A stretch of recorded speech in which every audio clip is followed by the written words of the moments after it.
I'm working on a book project that's about how ideas about race travel in early 20th century Latin America. And I'm looking at connections between debates in the past, debates in the early 20th century about indigenous rights, about Afro-descendant people's rights, and how they connect with debates in the present. I'm looking at 4 different international congresses that took place over the first couple of decades of the 20th century, looking at who was there, who's talking to who, what impact do those conversations have. I've collected newspaper coverage, conference proceedings, testimonials, letters related to the conferences from people who've been there, and I've been increasingly interested in just doing something different to just writing it up. What can digital tools and methodologies bring to this project? How could they help to kind of expand or deepen my analysis? It's been brilliant to work with the Jean Golding Institute. Seeing this prompts us to investigate why. So it wasn't that I just wrote up the application and submitted it. We talked about the application. If you're asking for £3,000, what can you do with £3,000? They gave me funding to be able to go to different places and find more archival material. I was able to go to La Paz, I was able to go to Santiago and walk around the venues and video walking around.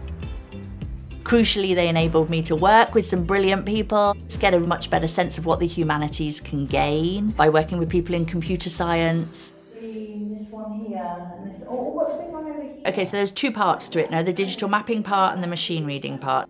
With Emma Hazelwood, a PhD student in JGI, using the coordinates where the different delegates has come from, she could create digital maps. It shows you really clearly and really quickly how global the conferences were. You can have a list of the delegates, you can have a list of where they come from, but if you start to kind of map where they come from, do you see things that you didn't see in a list? And then if you put the maps for the different conferences beside each other, you can see the contrast. You can say, okay, there's way more people from Europe at this conference. Oh, there's way more people from Central America at this conference and other conferences. And then it's like, okay, well, what questions does this raise? With Roy Udale, a postdoctoral researcher, he was helping me with machine reading, and then he used a software called Sketch Engine. We basically picked up on specific words and looked at how they were used. We could look at word frequency, certain words like race or culture or ethnicity or ethnic group, how many different times they're being used.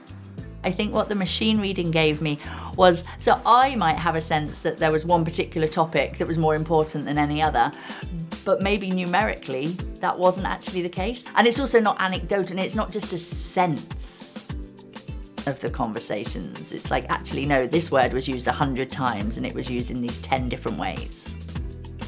You need the human reading as well, you need the context. With me reading it, I can go in and say, well, who was saying that? And who was that person? And where do they come from? And where are they speaking from? What's their background?